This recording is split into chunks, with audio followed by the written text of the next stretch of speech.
The Crucifixion, or the Agony of the Cross, by C. Truman Davis. Part 1. In this article, I shall discuss some of the physical aspects of the passion or suffering of Jesus Christ. We shall follow him from Gethsemane, through his trial, his scourging, his path along the Via Dolorosa, to his last dying hours on the cross. I became interested in the crucifixion about a year ago. I suddenly realized that I had taken the means of Jesus' death more or less for granted all these years, that I had grown callous to its horror by a too easy familiarity with the grim details and a too distant friendship with him. It finally occurred to me that as a physician, I did not even know the actual immediate cause of death. The physiological and anatomical aspects of our Lord's Passion can be examined in some detail. What did the body of Jesus of Nazareth actually endure during those hours of torture? This led me first to a study of the practice of crucifixion itself, that is, the torture and execution of a person by fixation to a cross. Apparently, the first known practice of crucifixion was by the Persians. Alexander and his generals brought it back to the Mediterranean world, to Egypt, and to Carthage. The Romans apparently learned the practice from the Carthaginians, and, as with almost everything the Romans did, rapidly developed a very high degree of efficiency and skill in carrying it out. A number of Roman authors, Livy, Cicero, Tacitus, comment on it. Several innovations and modifications are described in the ancient literature. I will mention only a few, which may have some bearing here. The upright portion of the cross, or stipes, could have the cross arm, or patibulum, attached 2 or 3 feet below its top. This is what we commonly think of today as the classic form of the cross, later named the Latin cross. However, the common form used in our Lord's day was the tau cross, shaped like the Greek letter tau, or like our T. In this cross, the patibulum was placed in a notch at the top of the stipes. There is fairly overwhelming archaeological evidence that it was on this type of cross that Jesus was crucified. The upright post, or stipes, was generally permanently fixed in the ground at the site of the execution, and the condemned man was forced to carry the patibulum, apparently weighing about 110 pounds, from the prison to the place of execution. Without any historical or biblical proof, medieval and Renaissance painters, and most of the sculptors of crucifixes today, show the nails through the palms. Roman historical accounts and experimental work have shown that they were driven between the small bones of the wrist and not through the palms. Nails driven through the palms will strip out between the fingers when they support the weight of a human body.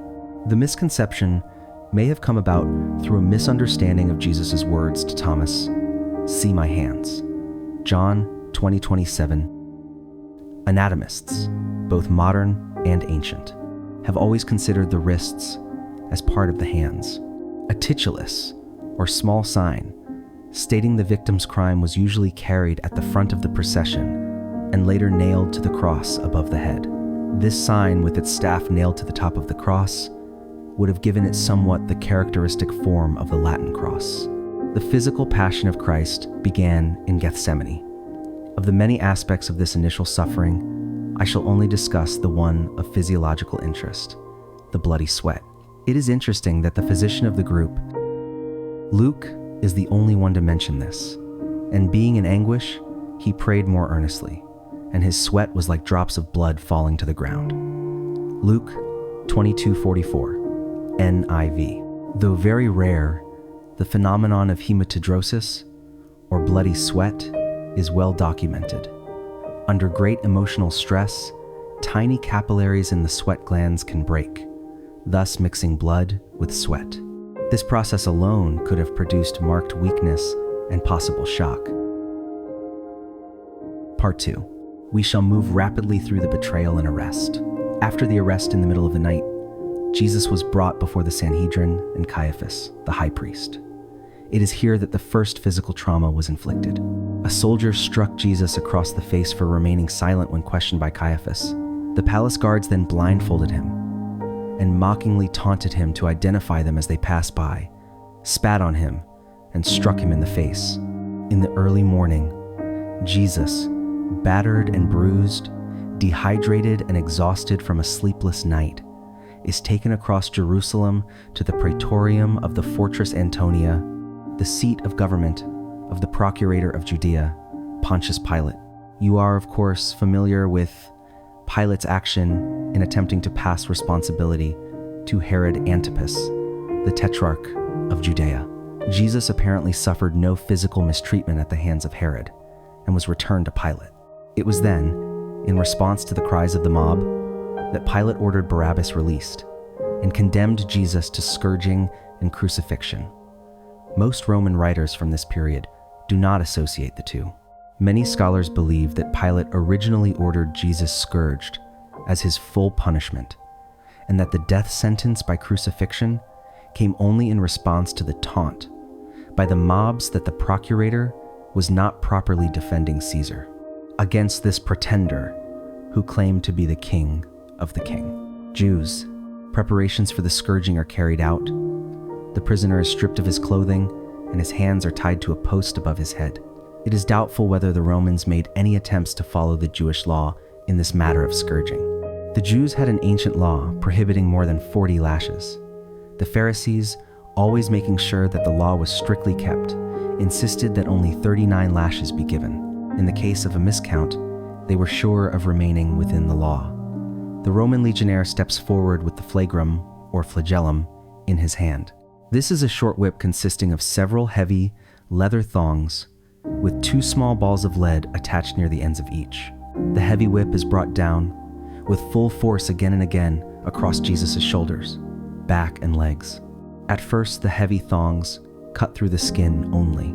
Then, as the blows continue, they cut deeper into the subcutaneous tissue, producing first an oozing of blood from the capillaries and veins of the skin, and finally spurting arterial bleeding from vessels in the underlying muscles. The small balls of lead first produce large, deep bruises, which are broken open by subsequent blows. Finally, the skin of the back is hanging in long ribbons, and the entire area is an unrecognizable mass of torn, bleeding tissue. When it is determined by the centurion in charge that the prisoner is near death, the beating is finally stopped. The half-fainting Jesus is then untied and allowed to slip to the stone pavement wet with his own blood. The Roman soldiers see a great joke in this provincial Jew claiming to be a king. They throw a robe across his shoulders and place a stick in his hand for a scepter. They still need a crown to make their travesty complete. A small bundle of flexible branches, covered with long thorns, commonly used for firewood, are plaited into a shape of a crown, and this is pressed into his scalp. Finally, they tire of their sadistic sport, and the robe is torn from his back. This has already become adherent to the clots of blood and serum in the wounds, and its removal, just as in the careless removal of a surgical bandage, causes excruciating pain, almost as though he were again being whipped, and the wounds begin to bleed again. In deference to Jewish customs, the Romans return his garments. The heavy patibulum of the cross is tied across his shoulders, and the procession of the condemned Christ, 2 thieves, and the execution detail of Roman soldiers, headed by a centurion, begins its slow journey along the Via Dolorosa. In spite of his efforts to walk erect, the weight of the heavy wooden beam, together with the shock produced by copious blood loss, is too much. He stumbles and falls. The rough wood of the beam gouges into the lacerated skin and muscles of the shoulders. He tries to rise, but human muscles have been pushed beyond their endurance. The centurion, anxious to get on with the crucifixion, selects a stalwart North African onlooker, Simon of Cyrene, to carry the cross.